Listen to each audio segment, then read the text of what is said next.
And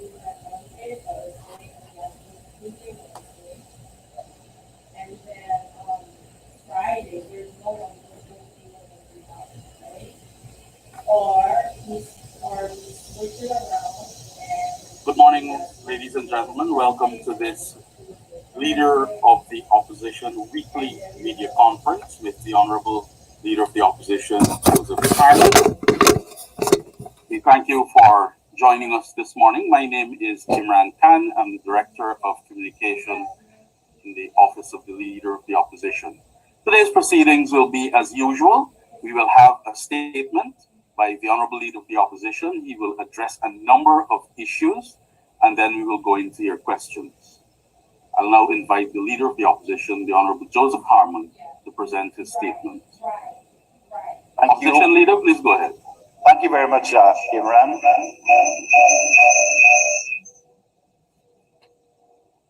Ladies and gentlemen of the media, Guyanese at home and the diaspora, and wherever this press conference is being live streamed, I bid you a very good morning.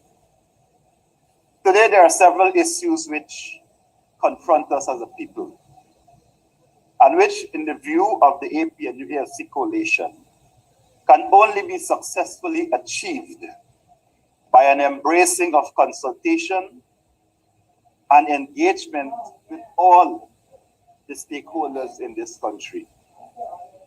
The measures which affect the quality of life of our people in Guyana and are implemented by the PVP regime betrays a brutish mindset to governance and can never reflect who we are as a people.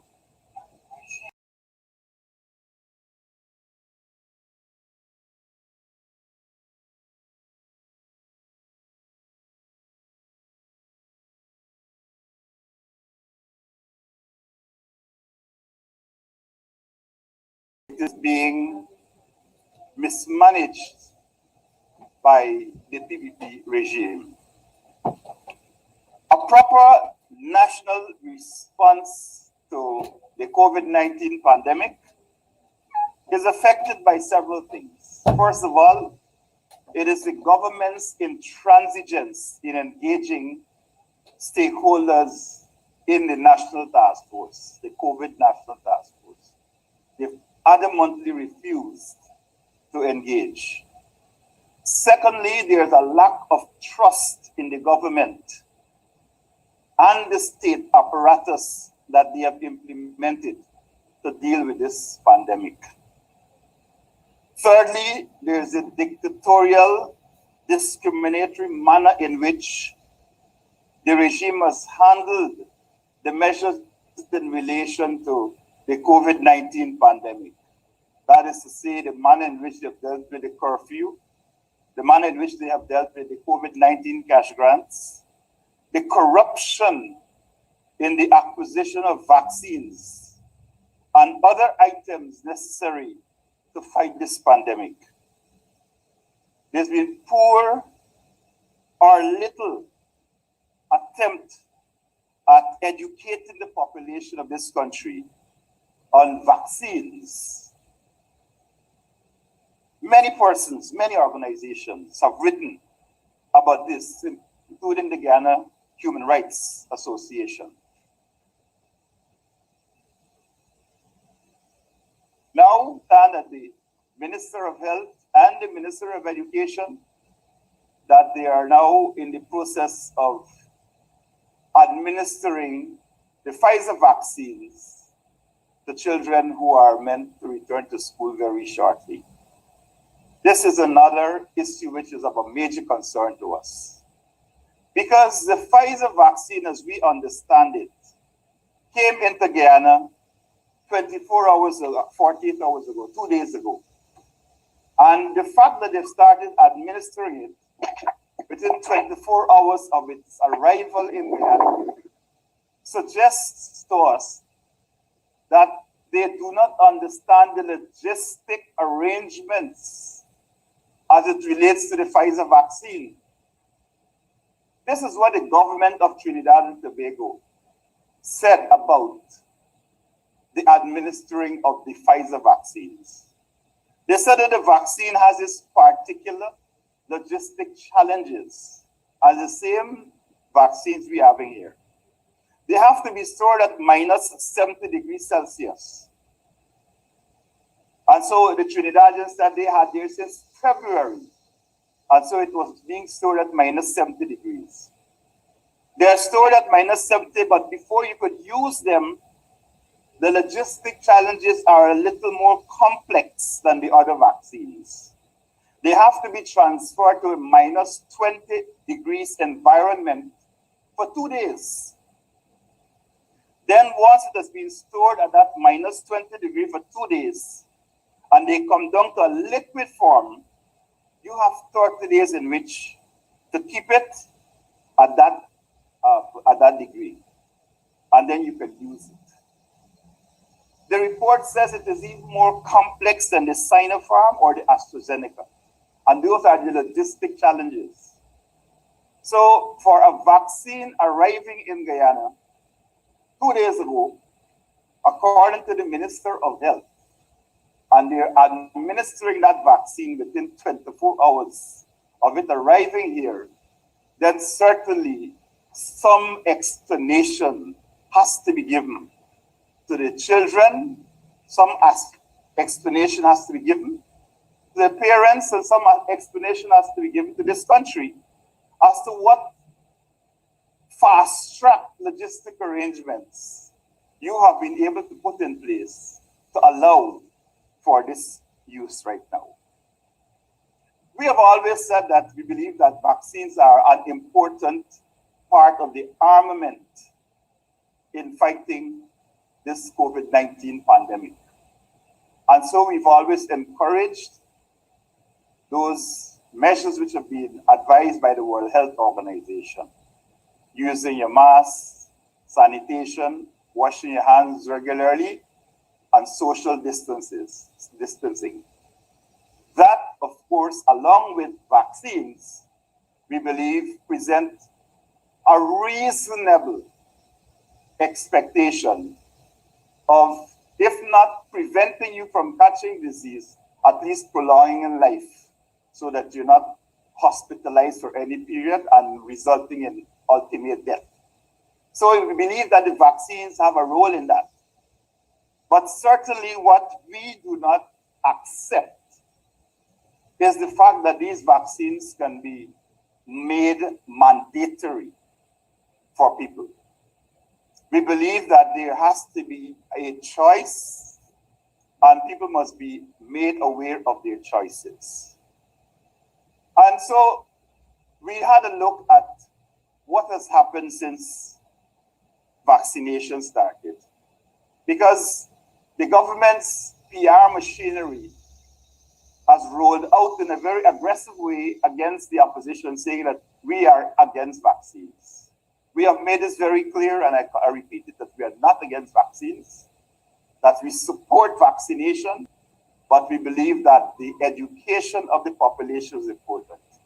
We have a particular issue with the Sputnik V vaccines that were acquired from the Sheikh in the United Arab Emirates, and those concerns have not been met as yet. The public has still not been given advice on that. So now we are hearing that there's a shortage of the vaccines, and those people who have lined up for the second dose, they have to wait until an indeterminate period when they will get the next set. So the whole vaccine rollout program is in shambles. And what is also very important for all of us to understand is that if you start to roll out a vaccine program, after a certain period of time, you must see some impact in the numbers of persons who are reported to be infected. All across the world, you are seeing this.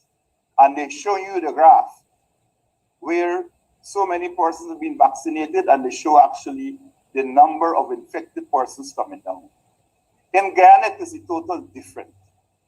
We have started a vaccination program since March of 2021. And on to now, we can see a dip in the numbers. In fact, the numbers keep going up and up and up.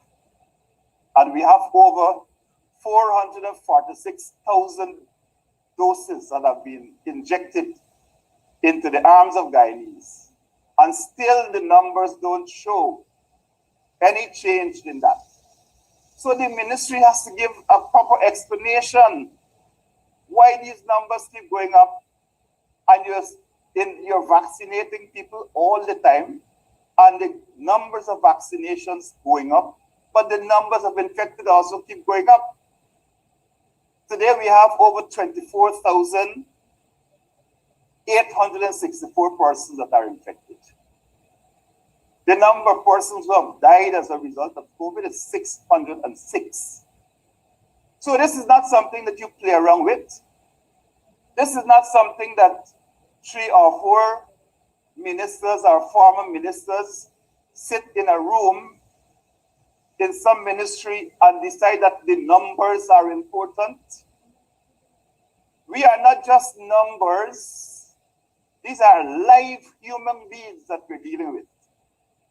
And so to play around with these figures in a manner that I suppose will allow for greater amount of funding for these projects or these programs, in our view, it is criminal. You have to be able to show some relationship between the number of persons who have been vaccinated and the fact that it has affected our numbers of persons who are infected by the virus. And it is not that we have intensified our attempts at tracing. We have not intensified our attempts at tracking. To some extent, we have intensified our efforts at treating. So vaccinations and all of the measures that are related to this pandemic, much of it has to do with the end of the scale, that is the treatment. But as far as tracing and testing, there has been no discernible increase in our capacity to do so. And so we have to be very concerned about the manner in which this COVID-19 is being managed by Frank Anthony and the other 2 ministers who oversee him in the Ministry of Health.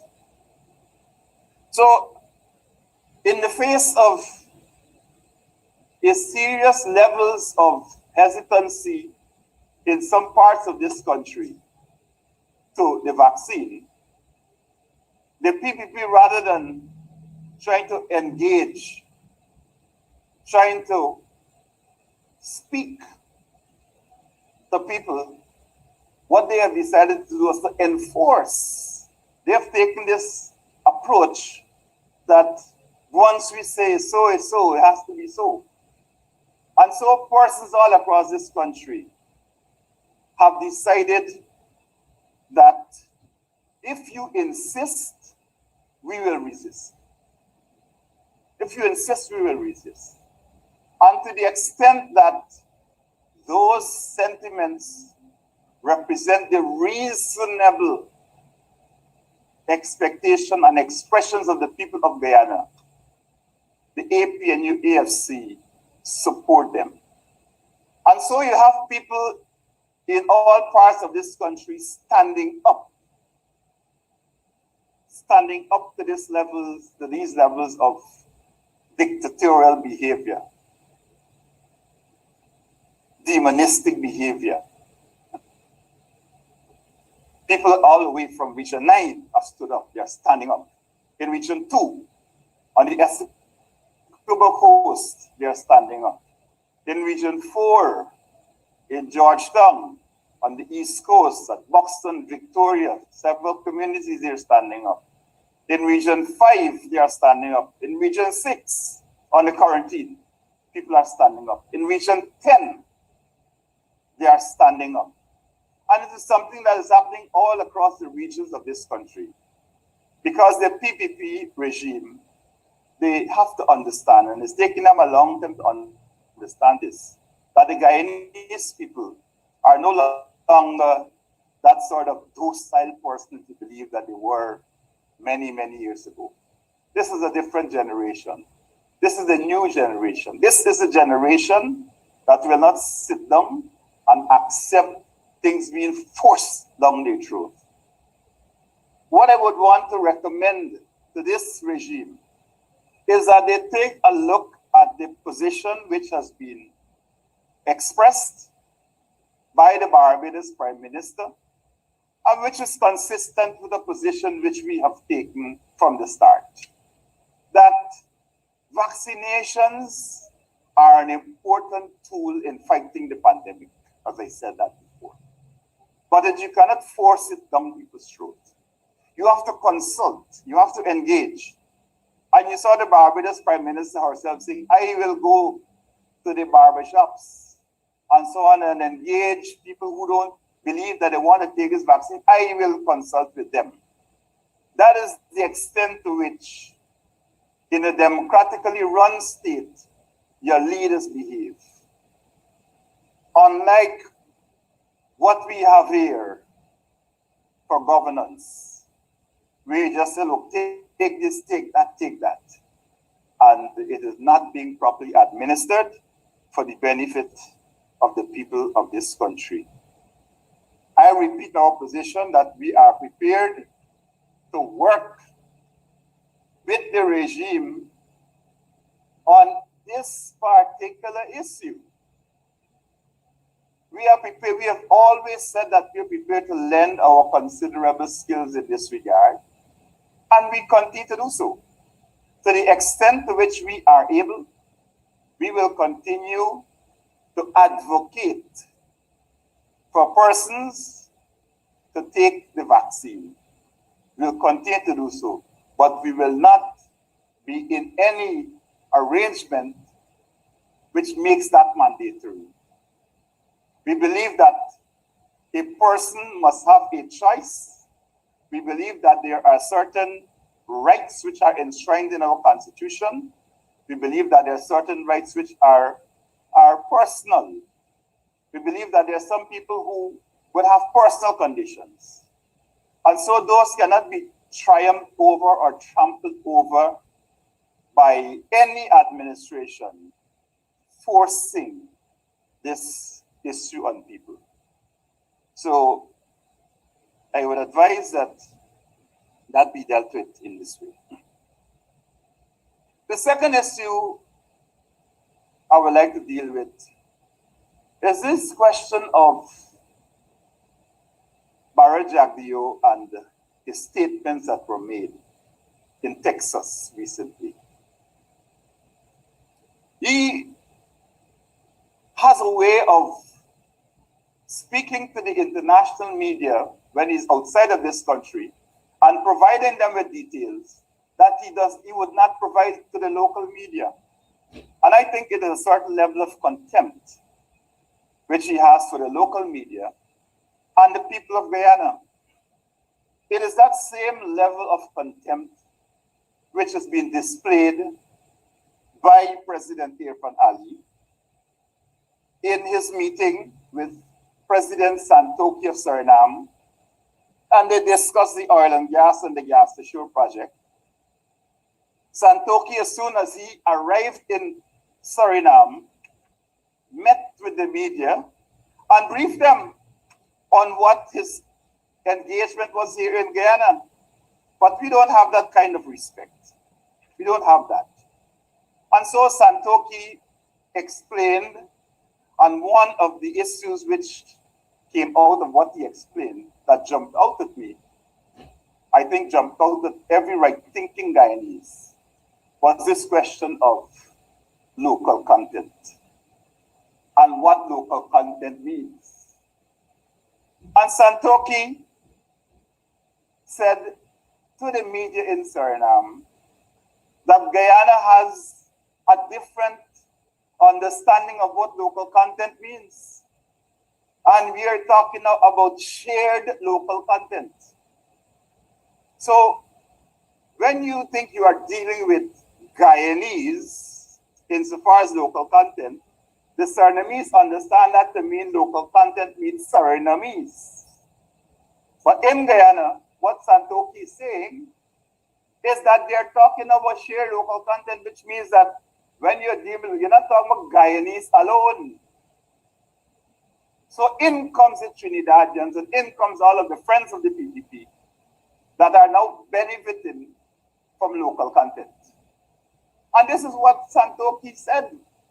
But here in Guyana, of course, the PPP regime will never say that to you. So most of what you hear gotta come from outside of Guyana. And so I go back to Barra Jagdeo and his statements made in Texas. He spoke about the way in which they were almost championing the environment of Guyana, that they were dealing with the environmental issues in Guyana. He spoke about that.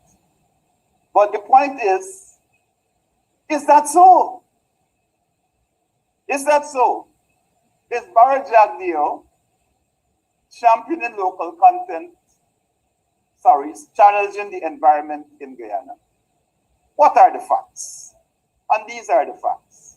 First of all, as soon as the PPP they were installed in office in August, the first thing they did was to dismantle the Department of the Environment, which was the coordinator of all of the environmental entities in this country. The second thing they did was to dismantle the Office of Climate Change and all of the skills that went along with that. The third thing that they did was to dismember the Environmental Protection Agency by removing the most qualified head of that agency we have had since it was started, Dr. Vincent Adams. Dismiss him. So when you are saying that you are championing the environment, all you are saying is that Barra Jagdeo has now taken over personally dealing with the environment. And this is what is happening. Major projects that require an environmental impact assessment go without that assessment simply because the office of the president says so. Some major projects that are going to take place in Region 3, Gas to Shore projects, and several other major 600 million, 200 million US projects do not require an environmental impact assessment. In addition to that, of course, it is the wanton destruction of our mangroves. Wanton destruction of our mangroves. And in May 17th, we as the APNU AFC coalition wrote all of the international agencies complaining about the destruction of our mangroves, at least 50 acres of mangroves. So when Jagdeo speaks about championing the environment, all he is speaking about is the dollars and cents that got to do with the environment itself. How much money you can make from carbon credits. That's all he's interested in. Not the impact that it has on the lives of the Guyanese people and their livelihood. And so when he speaks about championing the environment, I believe that these are matters which a discerning media must ask him, what have you done about the environment that you speak so glowingly about? And then, of course, this statement that was made by Juan Egil, who is the Minister of Public Works, that says, well, if we got to cut down mangroves got to cut down, as simple as that. That kind of casual laissez-faire attitude to an important issue of our environment is what the minister states. And so we cannot take very seriously these statements that are made by Jagdeo, because he's making these statements about our environment at a conference that has to do with oil. And so, you know, these are two different ends of the spectrum. And when you're talking about oil and so, you have to show how are you going to preserve your environment in an economy that is basically progressing and moving along a pathway that has to do with oil and gas. So it was a very flippant explanation in my view. But because of the sort of the chorus that was there assembled, including a particular lady who was there singing the praises of Jagdeo, I think that Guyanese people have to pay attention to these things. It is a contemptuous attitude that is displayed by Barrett Jagdeo as the vice president and as the general secretary of the People's Progressive Party. That is a mindset. And I'll come to another statement which she made about Guyanese people. A very, very serious statement that she makes about people being mentally retarded. But before I come to mental retardation, let me address a matter which, to my mind, has to do a little bit of mental retardation. And it has to do, of course, with the statements that were made by the ambassador of the United States of America at that conference, when she spoke to the fact that the involvement of the embassy and other forces of the democratic forces that changed the direction, that caused the elections to go in a certain way. And at the end of it all, she said, we won. So when Guyanese people hear that, they are listening to a PPP spokesperson. We won. But of course, our documentary which we put out during the early part of this month,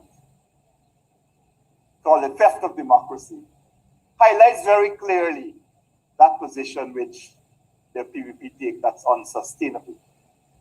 But to the ambassador that is singing the praises of the PPP, I say that the statements that were recently made by Congressman Hakeem Jeffries in the United States, calling for certain actions to be taken, I embrace and endorse those statements. I believe that the ambassador stepped out of line. I believe the ambassador has now made it clear to all Guyanese that she is incapable of exercising an independent judgment as a representative of a foreign state and is now openly connected to the PPP. And I joined with Congressman Jeffries in calling for an early termination of her office as ambassador in this country. And Congressman Jeffries has the correct ears, and so I'm sure that he will say that to the persons who need to hear it. But I endorse Congressman Jeffrey. The third issue has to do with this statement, again made by Jagdeo, about mental retardation, that AP and UAFC supporters are mentally retarded. Well, first of all, let me say I rebuke that. I rebuke that. And I say for myself, on behalf of all of the APNU supporters and the bulk of the Guyanese people to whom he addressed that statement, that we rebuke it. We are not mentally retarded. But that is the mindset of Jagdeo as a vice president and Jagdeo as the general secretary of the PPP. Because that has to be the PPP's position. And when you say that the majority of Guyanese who support, some of them who may not have voted for us, but have supported us, that you say that they're all mentally retarded, it betrays a mindset that says Guyana belongs to a small group of people and that the rest of us are mental retards. And so in that regard, we need not be consulted on issues that affect us here in Guyana. We need not be consulted in the way in which contracts are awarded to certain companies. We need not be consulted on the manner in which certain issues are dealt with. We need not be consulted on the appointment to certain constitutional agencies. We need not be consulted about what is considered to be local content and who will benefit from local content legislation. We need not be consulted because we're all mentally retarded. And this is the attitude of the PPP. And I call on all Guyanese to wrongly condemn Jagdeo and the PPP for that labeling of the bulk of Guyanese as being mentally retarded. I join with you in condemning this demonistic behavior on the part of Jagdeo and the PPP. It cannot represent who we are as a people. And if we are to accept by their own statements, that the statements coming out from the Ministry of Health, about the number of persons who are listening to the AP and UAFC, they themselves said over 80% of the population, they are listening to us. As if you, by your own admission, accept that this 80% listening to us, then what you are saying that this 80% of people are mentally retarded? Are they? I don't think any Guyanese would accept that, and Jagdeo and the PPP must be told that, as I am saying to them today. It's rejected, and it is not who we are. The next issue, of course, I want to deal with, and very, very quickly, has to do with the question of the distribution of these grants for flood relief. We have always said from the beginning, from the time the PPP came into office, that they were just about grabbing money for themselves and their friends. And every single distribution of grants, either cash or kind, has always been mired in controversy, corruption, and discrimination. So the flood relief is no different from what happened to the COVID-19 grants. It's no different from what happened to the Because We Care grant. This one, of course, is more serious because an assessment had to be made for persons who were affected by flooding which took place earlier this year. And based on that assessment, persons were to be given sums of money that had been approved in the National Assembly. $10 billion approved in the National Assembly. And so an assessment was apparently done, but the assessment did not connect with all of the communities. Several communities, particularly in Region 4, were never visited. Persons who were flooded out were never visited. And so what the PPP did was that they made up a list of persons who were affected and who would get this money. The list, of course, went to Mohammed Zulfikar. He's the Minister of Agriculture. And in that ministry, they started to fumble with the numbers, fidget with the numbers. And persons who were entitled became disentitled. Persons who were not entitled became entitled. And so in many communities, and we have the details of all of this, persons were given $10 million, $5 million, $3 million, $2 million, and some persons 500,000. But the bulk of these were in PPP areas and PPP supporters. And I dare them to challenge that, because we have the figures, we have the names, we have the addresses of the people who got it. And we have the figures, we have the information. But we are not in a full position with everything now, because we are still analyzing information as it comes in. But we need to let the nation know that we are in receipt of this information, and that what it is disclosing at this point in time, again, is rank discrimination in the way in which the grant is being given out. My dear brothers and sisters, there's another matter which pains me to report this morning, since it has to do with the integrity of our education system. The office of the leader of the opposition is in receipt of several reports of inappropriate behavior in relation to this year's National Grade 6 assessment. It's been reported to us by staff members and others who work to support the administration of this year's assessment. And the reports are that the Minister of Education and our persons acting on her behalf have breached the exam protocol in several instances.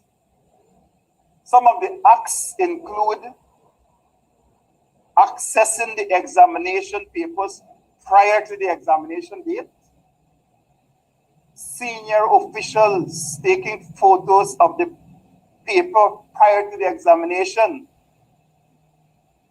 the Region 9 papers being sent off without an education officer or the appropriate officer being present. The fact that the minister herself actually posted a video, might be on our page or the Education Ministry's page, visiting the marking center. These actions, in the view of the APNU-EFC, contradicts basic values of integrity, equity, and public good, ultimately destroying the trust in the education sector that is necessary for the development of our people and this country. These are serious integrity breaches in the education sector, and the coalition condemns these actions by the minister and her persons who are acting on our behalf, as these transgressions can have devastating effects on parents, students, and staff.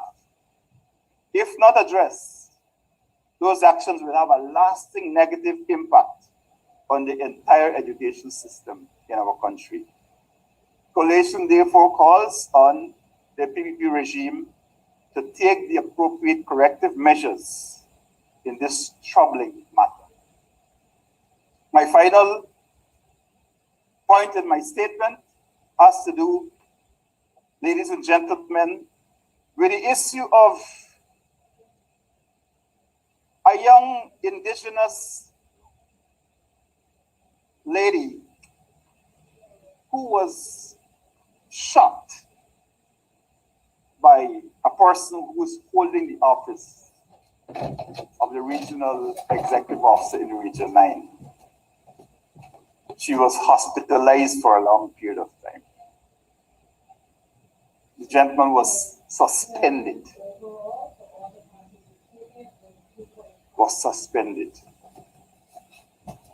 The young lady is now out of hospital and at home, but that all sorts of moves are being made to ensure that this REO does not face the full brunt of the law.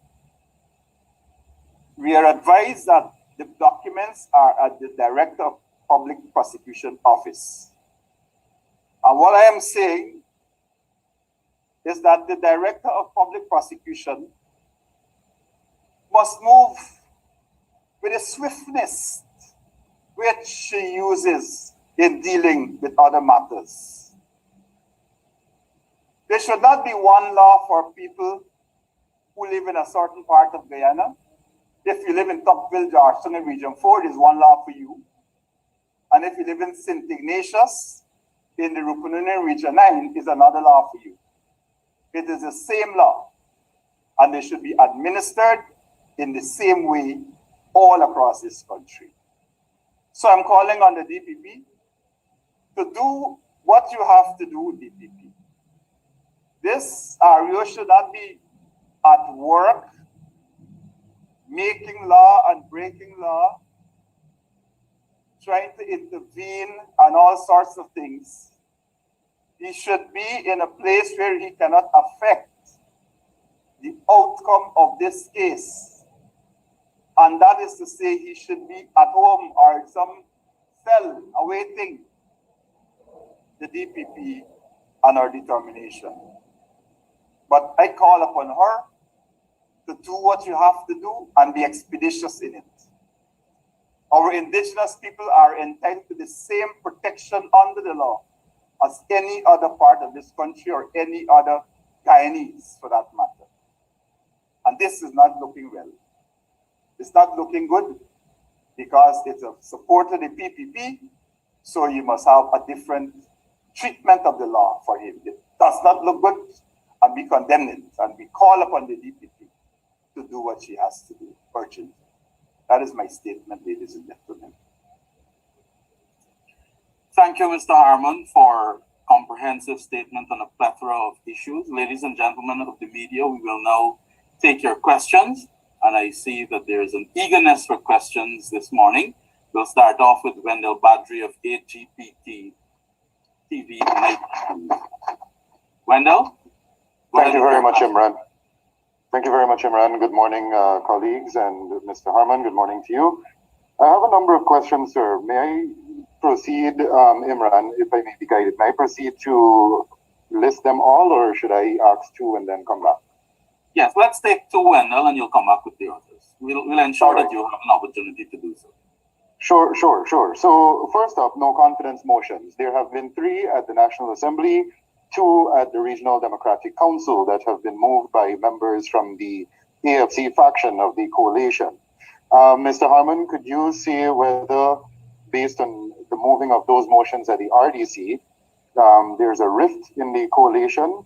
And if so, what will be done to address it? And as well, if you can make some pronouncements on those no confidence motions at the National Assembly. Also, sir, I am asking for your reaction to the proposed amendment to the Natural Resources Fund Act, as has been touted by the incumbent administration. My 2 questions for now. Thank you, Wendell. Sure, Wendell. First of all, let me deal with these no confidence motions. We have 2 no confidence motions that are in the National Assembly, and there's one that has been filed by the administration. The no confidence motions we file are against the Minister of Health and the Minister of Home Affairs for incompetence and the manner in which they have allowed, in the case of the Minister of Health, the COVID-19 pandemic to be impacting on the lives of Guyanese, and the acquisition, of course, of those vaccines, which we are still to get an answer to. And then, of course, the Minister of Home Affairs on the state of public security, the state of crime in our country. The fact that all of these drug busts that have taken place all over the world have taken place and still we don't have persons arrested here. The fact that people are gunned down in the streets of this country under the bright lights of the cameras and still we cannot have an arrest. The fact that persons have been released from the prison and who are serving time for serious criminal offenses, and still 65 of them, and still the minister cannot provide this nation with the names of those persons of the, and that among several other litany. So the no confidence motions that we have filed are grounded in fact and in law, and so they are properly before the National Assembly.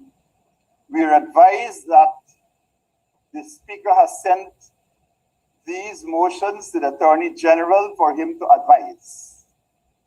Well, I don't know if the Attorney General is part of the administration that we are moving the motion against, what advice he is going to give. So it's really, in our view, a cop-out by the Speaker of the National Assembly in that regard.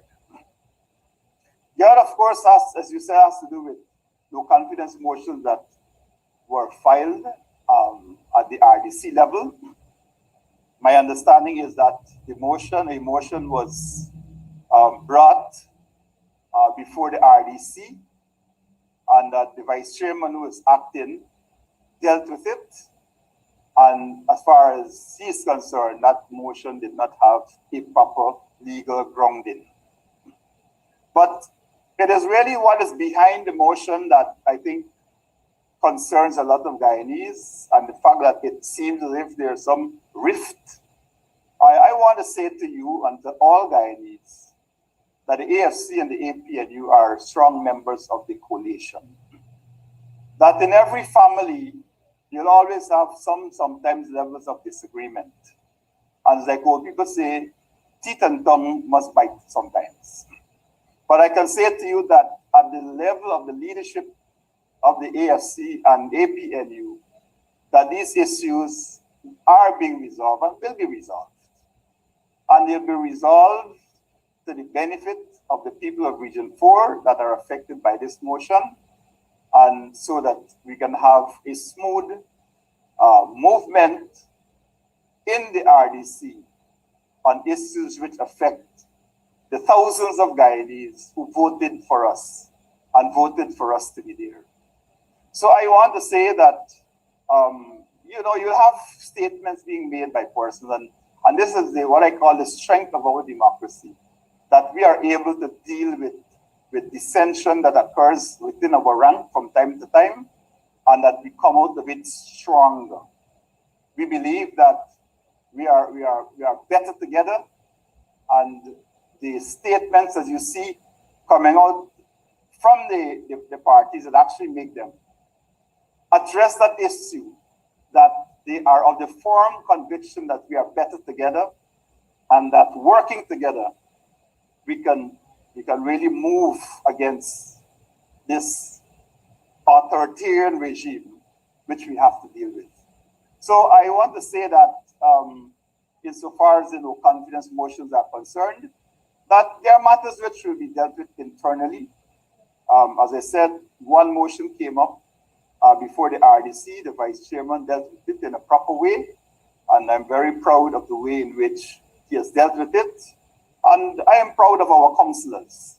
As I said, sometimes they have this tendency to speak out, and that is what our democratic system allows. We will deal with those matters internally, and I believe that it will only strengthen our coalition and strengthen our resolve to come against the entity that's discriminating against our people, discriminating in the way the resources are allocated, And even in regions which we have won electorally, because they control the regional executive officers, and because of an intervening or interfering minister of local government, that they tend to get right down into the resolve of the RDCs, and in some cases NDCs, trying to direct them what to do. But I think that this is an issue which we will deal with internally. Already we've had some meetings on this issue, and we've agreed on a way forward. And I am confident that we are going to overcome this little hurdle as seems to be in the public domain. The Sources Act, the amendments to it, I'm not in a position right now, Wendell, to advise fully on it. It's something that is being addressed in the MPs group. In fact, we met only yesterday, and this was one of the matters which came up. So I'm really not fully prepared to address the amendments at this point in time. But certainly, in a short space of time after it's been addressed within the group, then I will make public what our position is. Thank you, Mr. Harmon. We have a question coming from Adam Harris. Wendell will come back to you for your further questions. Adam, go. Yes. Yes, sir. A very good morning. Yes, it's still morning. Mr. Opposition Leader, Mr. Shearer made big of posting a 28-page document accusing the coalition of blatant racism. And more recently, the government benches have been accusing you of racism. How do you respond to such accusations, sir? Adam, thank you for that question. I'm trying to find this 28-page document, you know. I hear about it, and I'm trying to find it. So I can only respond to the statement which was put out 7 days after the 28-page document was alleged to have been circulated to all these international agencies.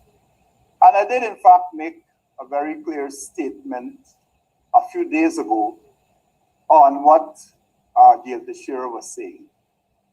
And that I don't think that Gail Teixeira or the PPP, that they have any moral gravitas to speak about racism. To begin with, if we understand how racism works, it is he who holds the key to the economic powers of this country and applies it in a way that is based on ethnicity. That is how we become racist. Many of us have our preferences, our ethnic preferences, and we have been socialized in a certain way. But certainly as a coalition, we believe that for Guyana to progress, social cohesion is a vital element in it.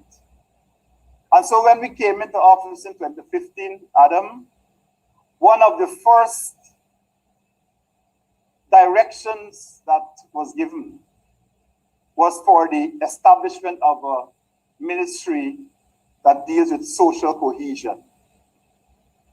That several officers were given specified training in that regard. That if you look at the makeup, the ethnic balance in our coalition, you'll see what we're talking about. When we were in office, look at what our front bench looked like, and look at what the PPP front bench looked like. Even now we're in the opposition, look at our front bench and tell me what you see if you don't see Guyana reflected there. Look at the composition of our representatives in the National Assembly and tell me what you see. So when they speak about us being racist, we are the MPs who speak about this issue They are representing how people feel on the ground. All of those communities that they go to, and the communities make complaints about the discriminatory way in which they are dealt with based on the fact that they are Afro-Guyanese or that they are supporters of the APNU AFC. They tell you that there are some particular cases where youngsters who are part of a cricket team, some Indians, some Afro-Guyanese, part of a cricket team living in the same community, and the resources are distributed to that community. And the fellows who are Afro-Guyanese are bypassed.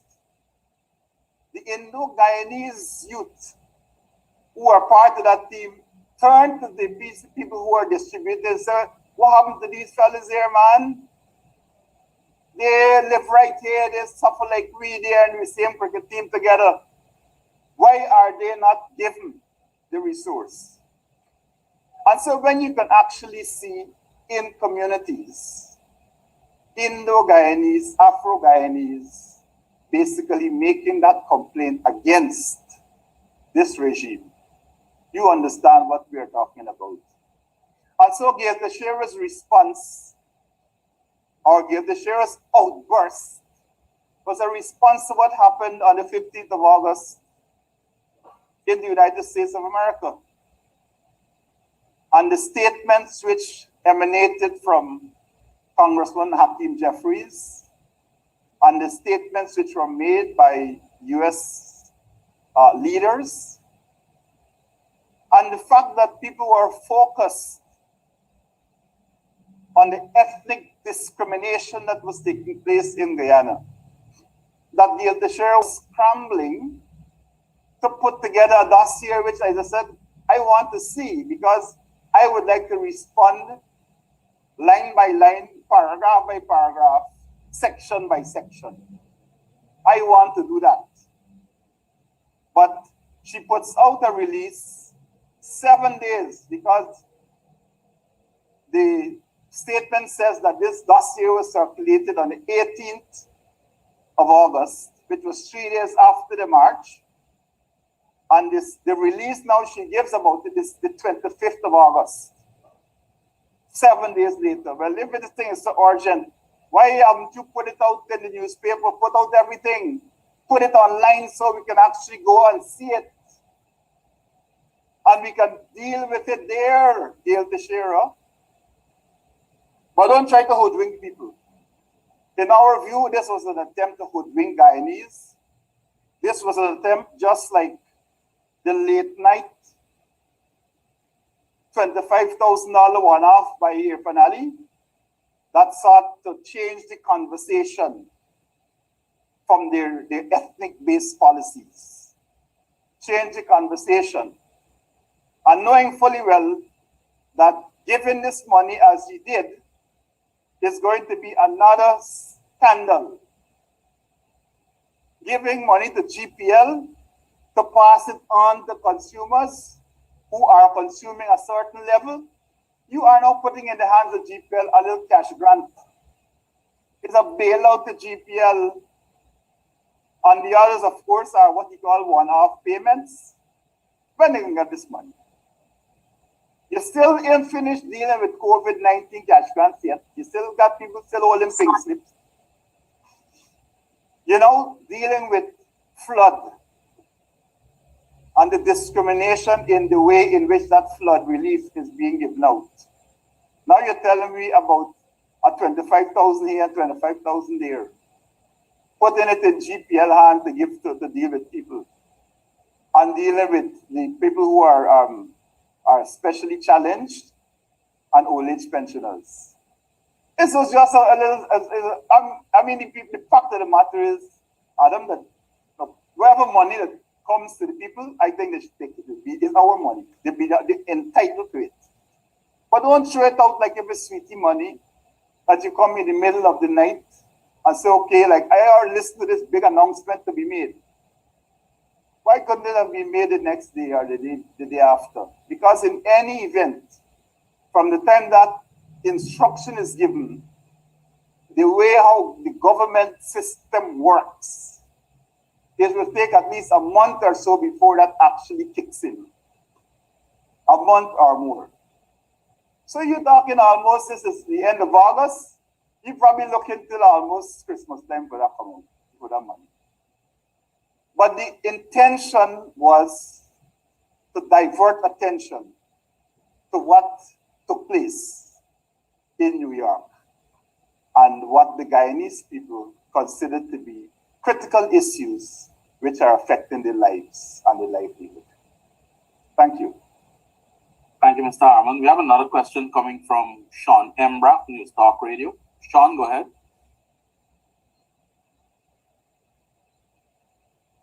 Sean, you'll need to unmute your microphone.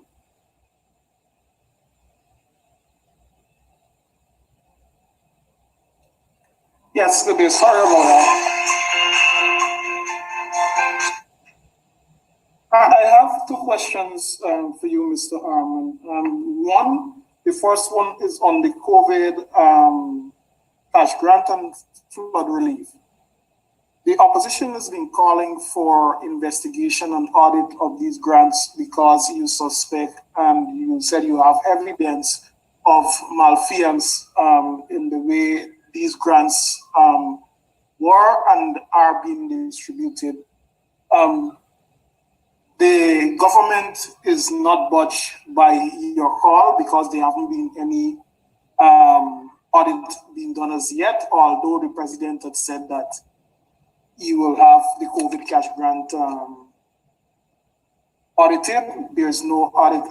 Will the opposition be presenting whatever findings or evidence that you have, right, to the public and to the media to show where these malfeasance took place and as a way to force the hand of the government to conduct an audit and present a true picture of what took place with the distribution of the COVID cash grant and what is going on with the flood relief. My second question is, you've mentioned that you support call by Senior Congressman Jeffries for the removal of Ambassador Cyril Lynch from Guyana.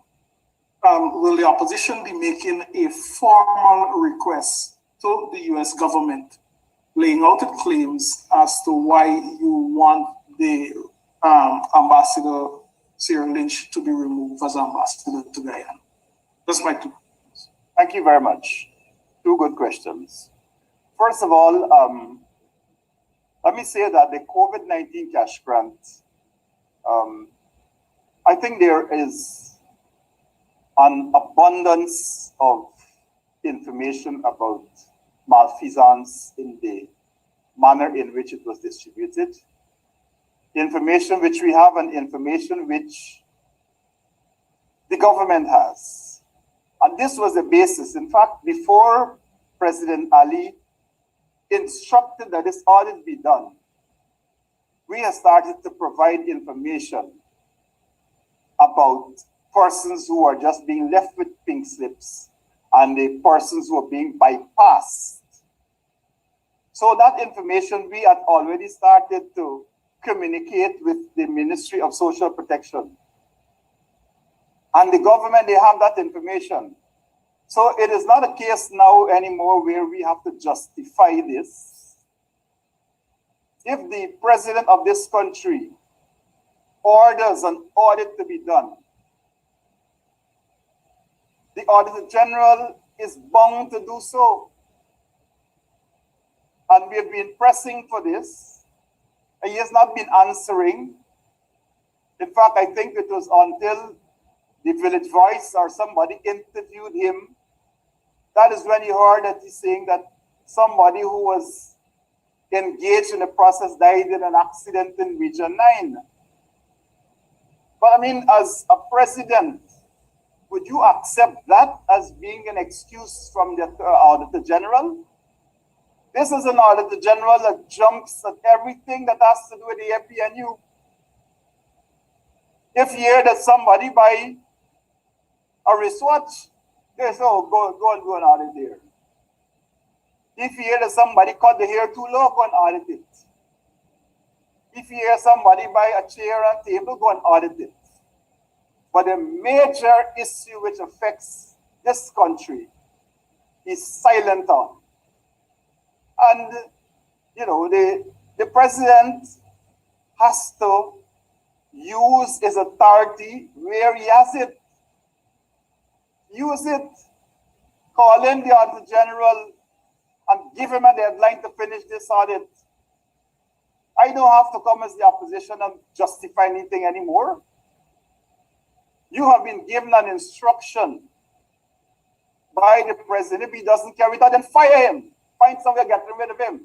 But if he cannot carry out your instructions, just as you do with all of the other public servants, they didn't have to do anything, but they were fired just because they were there and they might have been working on the AP and AFC. Fire them. You have an opportunity now. He has violated, he has disobeyed your instructions. And this is what I would say. I would call upon the president to discipline or get rid of the Auditor General because he's not acting in the best interest of the people of Guyana. That is where this ought to go. I don't have to go and justify anything anymore. That is where it has to go. He must justify. The president has instructed an audit. And I understand you already started collecting information. What are you doing with it? Get on with the business, man. The second thing, of course, the second question you spoke about is whether we will make a formal request. As I said, I joined with Congressman Jeffries. Congressman Jeffries, of course, as you know, is not without resources and not without contact. He has the ear of the President of the United States. He is in the caucuses that are critical to the management and the administration of the United States government. And I can only join with him. I don't have to make a separate case. The case has been made.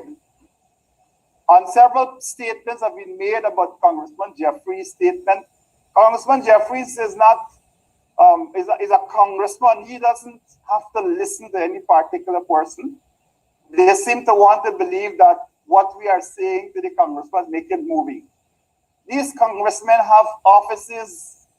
They have a whole host of staff and advisors. So before they make a statement, all of the information which go to them pass through a mill.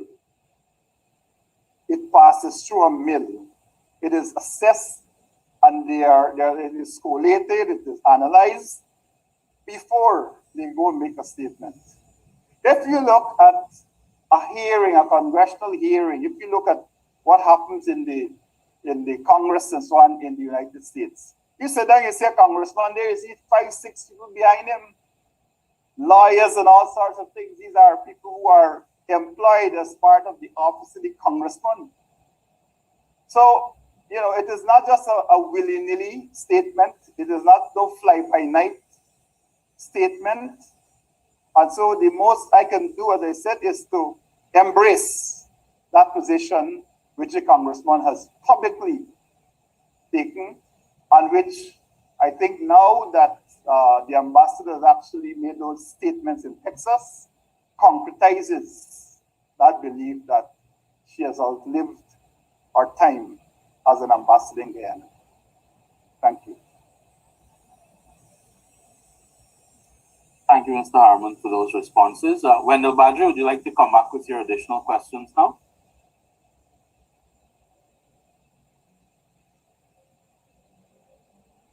Yes, Imran, thank you. All right. Mr. Harmon, your reactions to the Birth and Death Registration Act, which was passed in the National Assembly recently, the effect it might have, of course, ultimately on the voters list. And then, of course, sir, there seems to be some sort of power struggle within your party, the PNC. How has that affected your ability to function in your office as leader of the opposition and, you know, even the party standing? I'll maybe close off with those two for now. Oh, maybe may I pitch in one more? Sorry, your reaction Yes. to the holding of local government election. Okay. Now, the question of the Bortson debt and the amendments which were made, you would recognize that we took a very strong line on this particular amendment which was made, which allows for justices of the peace and maybe two shows to be able to sign off on these applications, and on that basis, birth certificates are issued. And based on the birth certificates that are issued, those persons now become eligible to be considered to go on the voters list. It's a concern which we have. It's a concern which we have voiced. And we are looking at other ways in which we will take action in that regard. Of course, the amendment was passed in the National Assembly because of the PVP numbers, but not without a very strong resistance from us on the floor. What we believe is that the PPP will seek to use this avenue to allow for persons who are not Guyanese to be given Guyanese birth certificates. We know how the PPP behaved when we came into office in 2015, in fact, even before 2015. We were told by some of our supporters who work in some of these offices about people working overnight, day and night, on the floor of the office of the birth certificate office upstairs at the post office there, signing off on birth certificates to people to get so they can be registered. And we cannot disassociate this amendment to the law. We cannot disassociate it with statements which have been made by senior persons in the PPP. In particular, a statement made by Robert Prasad on the Essequibo coast, maybe 2 months or so ago. I was on the coast the same time when he was there, and he was talking to a group of Venezuelans and saying to them that they're looking at creating economic space for 50,000 Venezuelans. And certainly, we have to connect that intention on the part of the PPP with this amendment that is made to the Act. So what that does now is to give everybody birth certificate. You're born in Guyana, you're born all over, but you become a Guyanese because you got the birth certificate, and that entitles you to be placed on the voters list after you have been gone through the registration process. But at every stage of the game, we will have to be very vigilant in what we do and how we go about doing it. We are still also looking at other forms of challenges which can be made to that piece of legislation, but we have not gone very far in the work which we are doing. But it will have to, of course, require political action on the part of all of our supporters on the ground to ensure that persons who are not born in Guyana, that they are not given birth certificates simply because an amendment has been made to the law to facilitate persons who are not Guyanese to get Guyanese birth certificate. The next issue, of course, you spoke about is the issues which affect the People's National Congress. That, of course, has been in the news for some time. And I think that they are basically the statements speak towards the Congress and the process of electing a leader at the time when Congress comes about. So this is what happens in vibrant parties. The PNC, of course, you know, is a party that is over 60 years old. And so it has a very strong democratic tradition. And so what is happening now, I am convinced, based on my own understanding, my service in the PNC, that this is a process which we will overcome, and with the proper announcements that are to be made about the date for Congress and the procedures that follow from that.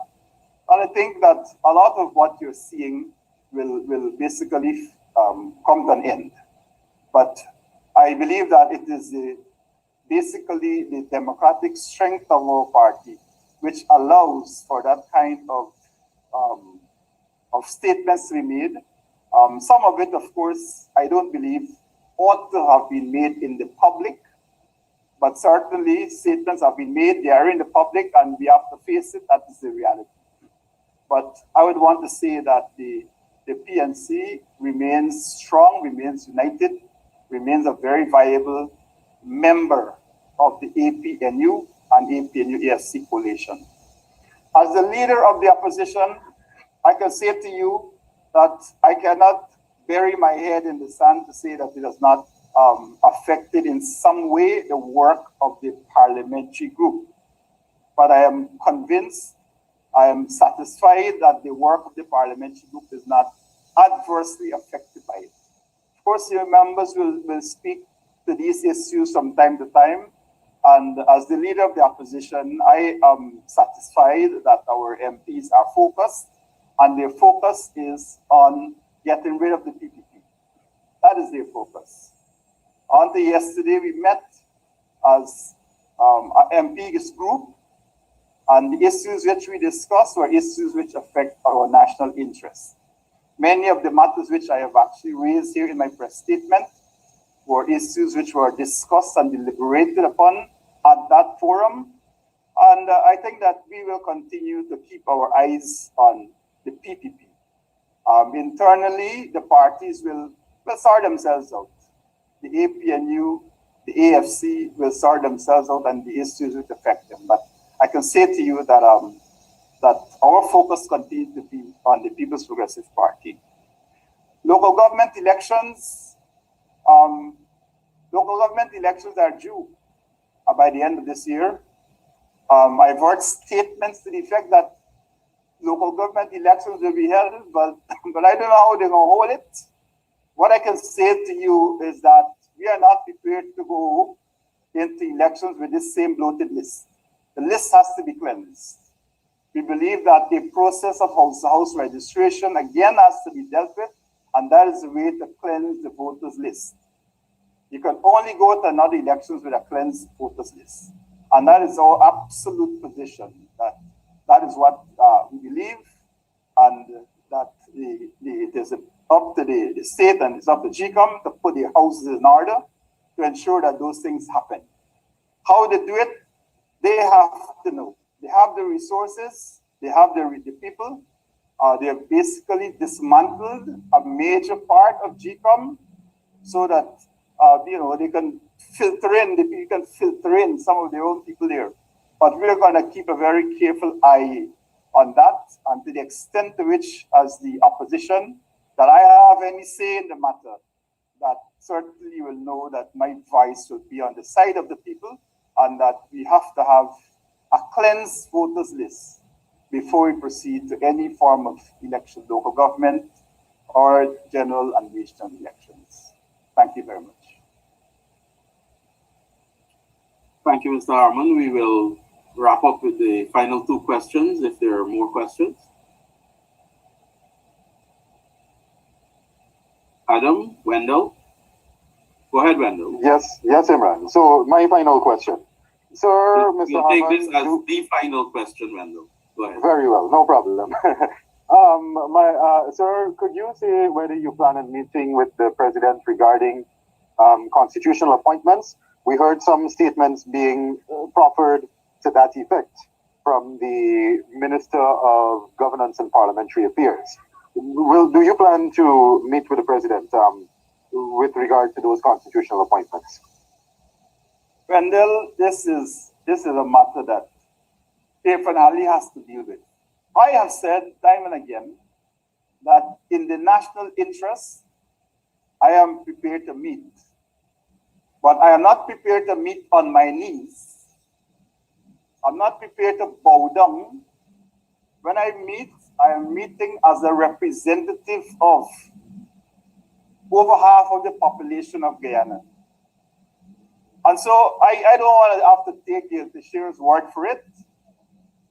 But Irfan Ali himself has spoken, and so we have to take that word. Not the sheriff. That, that our resolve to engagement will be tested about this and tested about that. I'm not moved by Gail Teixeira. The two presidents that we have got to speak. And there's Irfan Ali and Barra Jampio, the joint presidents. I'm not dealing with Gail Teixeira. When it comes from them, then we know that we are basically talking about serious issues. And that is what I have to say. Thank you very much. Thank you very much, Mr. Harmon, for another very lengthy and comprehensive press conference. I'll allow just a few seconds if any media person would like to squeeze in a final question. It doesn't appear as though anyone is so inclined. So, Mr. Harmon, thank you very much for this press conference. Would you like to take an opportunity to make some quick final remarks before we close? No, Abraham, I just want to thank all of the persons who attended this press conference. I want to say to all Guyanese who are resisting these mandatory measures that are being put in place, that I stand firmly with you, wherever you are in this country.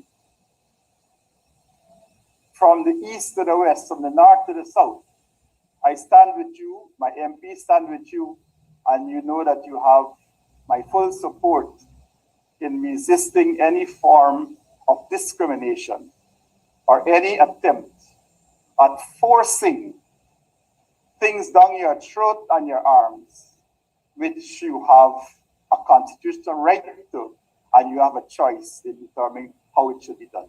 I thank you very much. Thank you very much, Mr. Harmon. We'd like to thank all the members of the media who have joined us and the many persons who have been following this press conference's live stream online. We want to wish our colleague, Marvin Williams, who is recovering from COVID in the ICU, and all the other persons in the ICU and all the persons who have contracted COVID and are recovering, best wishes for a speedy and full recovery. Thank you very much, ladies and gentlemen, and do enjoy the rest of the day and have a safe weekend ahead. Goodbye.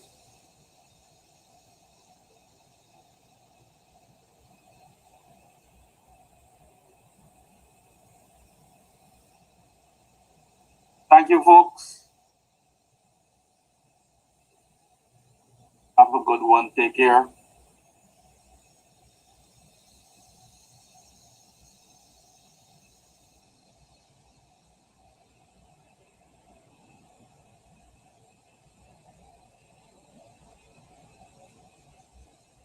Randy, you're there? Hello?